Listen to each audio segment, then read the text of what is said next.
Hello everyone, how you going, and welcome back to CrappyDesign. The place that can just be so infuriating because, well, we just get to see a massive amount of money just get chucked out the window just with crappy design. It really is as simple as that. When professionals don't do their job very well, you just get these results. But anyway, let's jump straight into it, shall we? So then, starting right off with a very easy to read graph about texting while driving, found in my high school yearbook. Do you text while driving, or do you wait until you get to your destination? Yes, no. Wait, hang on a second. I feel as though, regardless of the fact that those circles are very disproportionate to the numbers, there was also no denying that they are completely the wrong way around. I mean, I guess at least if nothing else, they actually did make it add up to 100, which certainly could have been a possibility in this circumstance, because just look at how poorly done this is. That is just insane, and I don't even understand why they go about doing such a thing. I mean, yeah, it's a bit of a weird one to kind of just mix it around like that, but at the same time, they're just trying to say that the majority of people do kind of wait, and so that's kind of the normal thing, and that's the right thing to be doing, or it's definitely the right thing to be doing, but is it just the usual thing that people do? And I guess if nothing else, just kind of the cool thing. But really, it just is so obvious when you put a big yes and then 19%, it certainly doesn't make so much sense, does it? And also, I don't know how I missed it before, but I've just realized that they actually asked two questions. You know, do you text while driving, yes and no, or do you wait until you get to your destination? If you're going to be asking two questions in a row like that, you definitely can't just have a yes and a no answer, because, well, regardless of the fact that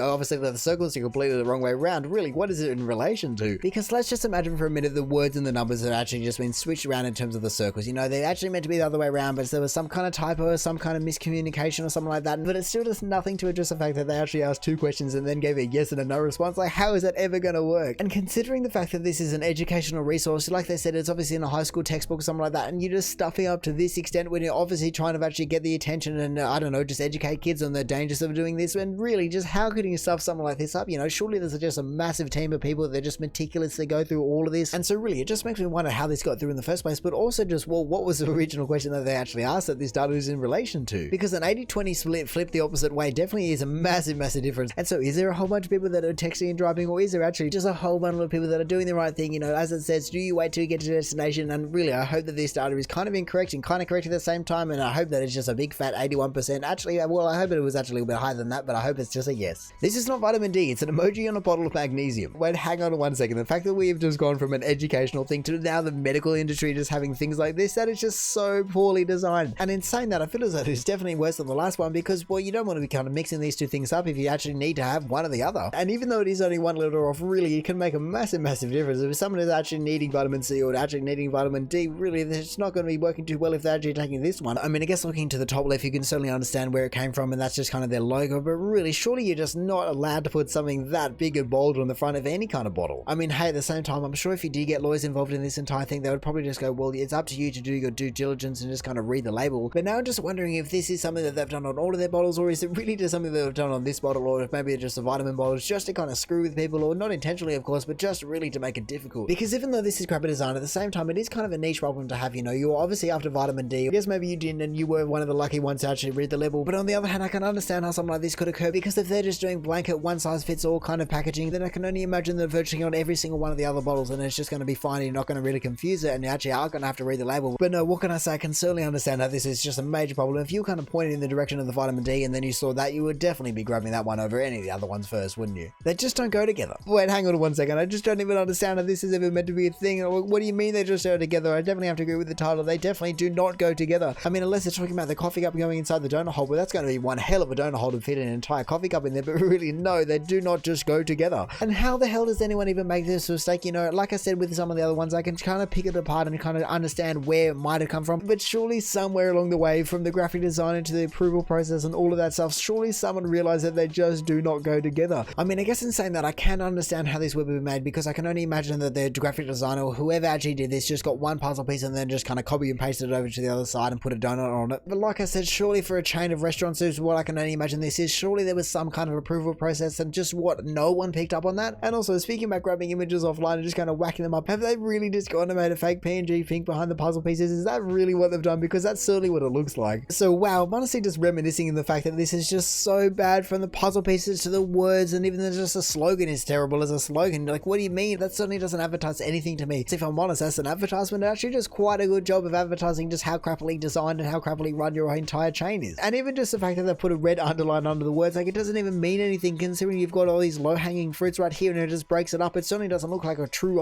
underline. So I must say, and I do kind of hope that this was just designed by a 6-year-old, because regardless of the amount, there is absolutely no way that you could actually say that these people got what they paid for. And so look, if their game plan was to use this advertisement just to get on CrappyDesign, just for some more advertisement, you know, free if nothing else, then they have absolutely smashed it out of the park, because there is not a single thing on here that just isn't just crappy design. Carpet up the side of the bathtub at my grandma's.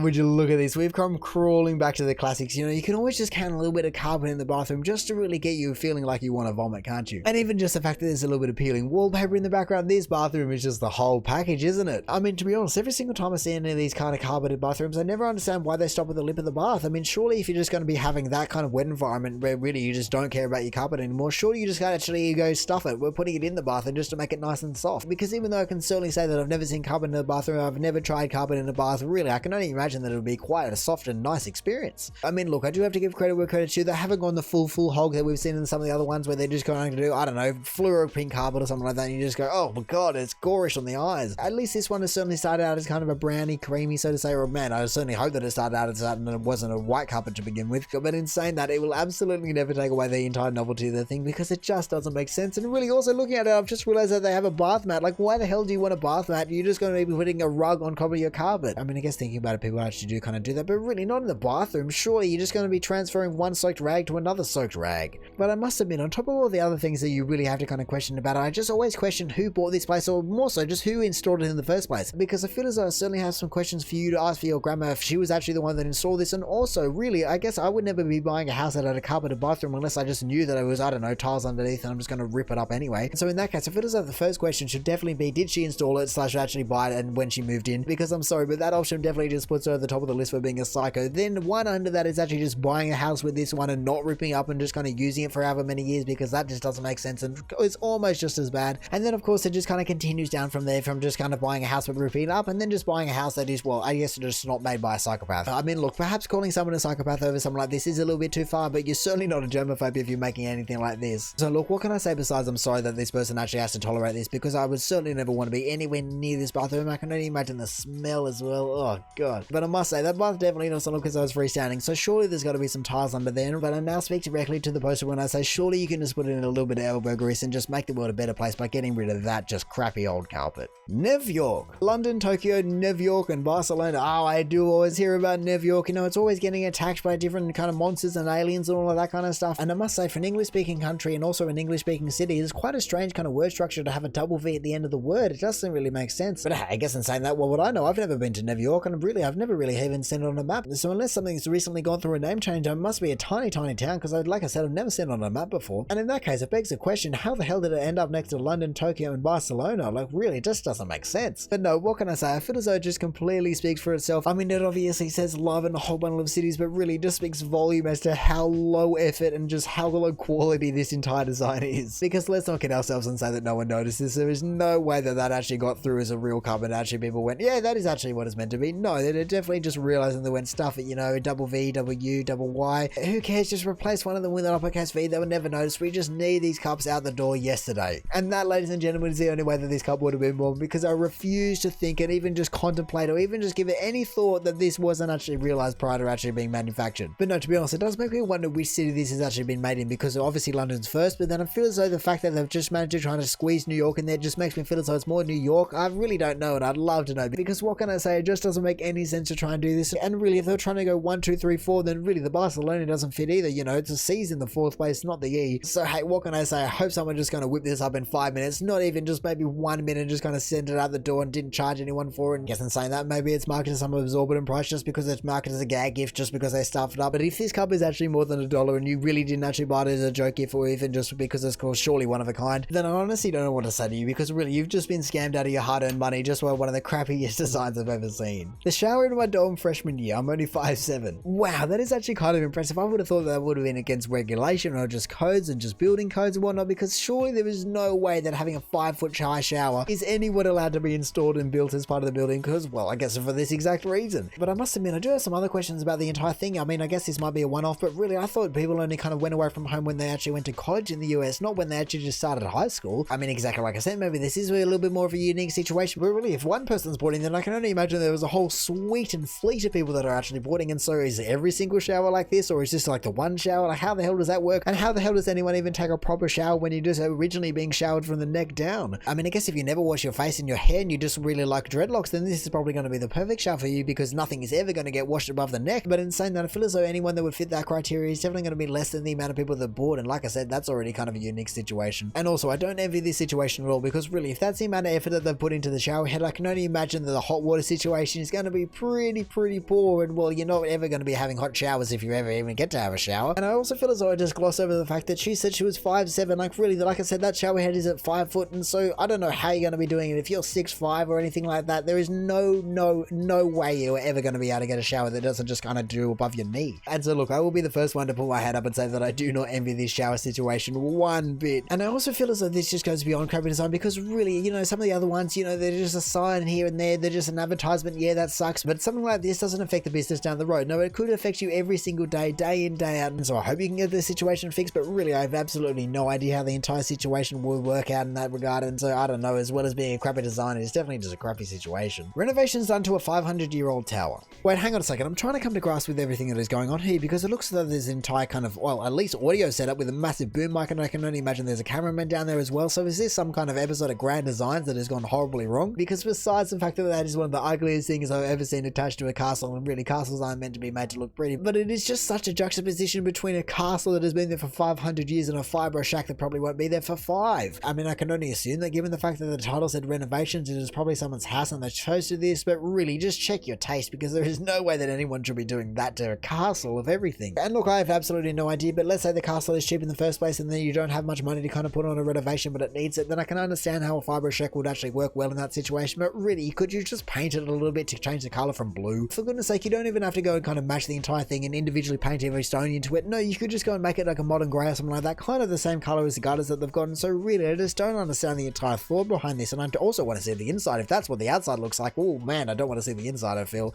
but I kind of do at the same time. And thinking about it, I also can't understand how this has even been allowed in the first place, because surely if it's a 500-year-old tower, there's some kind of historical works audit or something involved that just kind of listed as some heritage thing that you have to follow all these rules to just, well, really just to stop people doing this exact thing and just ruining the entire history and heritage of the entire thing. I mean, hey, what do I know? Maybe that's why there's an entire camera team just out the front just kind of wondering what the hell happened here and how they even got it done in the first place. Or perhaps it is just kind of the anti-hero to Grand Designs is just kind of, well, I guess Crappy Designs is a perfect subreddit, isn't it? But no, just a TV show. They just go around finding the ugliest buildings and the worst renovations like this one and really just wonder how much money people have wasted on this build. I mean, in saying that, with the design being as crappy as it is, I really hope that no designer was actually brought on board and that's what they designed, because really, like I said, it was obviously a waste of money. And even though I do disagree with the design that they've gone for, really, I guess if it's their design and that's what they want to do to their house, I guess there's more power to them in a way. I would just certainly make sure that you don't have any neighbors in too close a proximity just to witness what kind of abomination you've done to that castle. And so now finally, for the top of the one for Crappy Design, we have easy way to piss off a mailman. Oh my goodness, what am I looking at here? There is no way this is going to be in any other country besides the US. And that's even before they went and added all the suffixes in there. You know, if it went 89th, 90th, and 91st, you would just know what country it is in. But when you go and do this and you go from 89th Avenue to 89th Curve to 89th Drive to 89th Lane, and then just progress the entire way up an entire block, just repeating that pattern, oh my goodness, like the title said, that is definitely a way to piss off the mailman, and really, it's everyone that lives where and everyone has to visit. Oh god, just who designed this and why? Really, with it being city planning, you would just hope that there is some kind of thought put into it, but obviously not. And hang on 1 second, I've just realized that they also one-way streets. You know, this arrow seems to be pointing right, and then this one left, right, left, absolutely just all the way along. You just snake your way down, and honestly, that just adds an entire another layer, because if you were coming in on the right here and you want to go to 90th Curve or whatever you want to call it, you'd actually have to turn down any of the ones previously that go take you left and then be able to go right, surely, because there is no other way you can turn down that street. Oh man, that is absolutely insane, but also I love it just because of how dumb and how crappily designed it is. Really, that is just what this sub is great for, isn't it? Just witnessing how moronic people can be sometimes. And also with that many lanes, drives, avenues, curves and everything like that, surely you're just going to be getting your neighbor's mail all the time, you know, not even because it's the postie's fault, just because you said the 91st lane and someone said, okay, 91st Drive, and they just got confused. And also let alone the people that actually have to sort the mail and kind of send it out on the right thing, have it all ordered for the postman with actually delivering it. Really, it would just be an absolutely logistical nightmare to deal with something like this. And oh my goodness, who designed this and who thought it was going to be a good idea? Because I just want to meet them just so I can ask them a couple of questions about the entire thing. You know, where do they get the inspiration for this? Do they enjoy watching people suffer? It was really just all mixed in there. And honestly, it just makes me wonder how long this actually goes on for. I mean, maybe it is just this thing, but really, does it just continually go up to whatever random number and go down to 1? That's what I really want to know. Do you have to start from 1 and they just had way too many streets, and so they went, stuff it, we're having 4 of every single street? Because hey, if that was the case and you were living in this area, then you would probably just have to get used to it and just get used to counting streets in 4s, because there is no other way you'd be able to get anywhere. And even though I'm sure sometimes you would probably have a mental breakdown just looking at this going, why can't we just have a 1, 2, 3, 4, 5 system? Really, that would be so much easier. But honestly, if that as a normal, you just get used to this, you probably just won't like it anymore. You're going, where's all the drives and lanes and curves? It just, well, it doesn't make sense anymore. And so I guess it just comes down to what you're used to, but really sometimes crappy design just infiltrates an entire city, and I feel as though that is then taking it just a little bit too far. But anyway, that is going to do it for the top of the month for crappy design, so thank you for watching. If you did enjoy the video, feel free to do the YouTube algorithmic things down below and let me know if you had a favorite post out of any of these. Other than that, we check out awesome posts all over Reddit, so make sure you check some of the other videos out now, or hey, maybe you even just want to consider subscribing so don't miss another one of these in the future. But all in all, have a good one and see ya.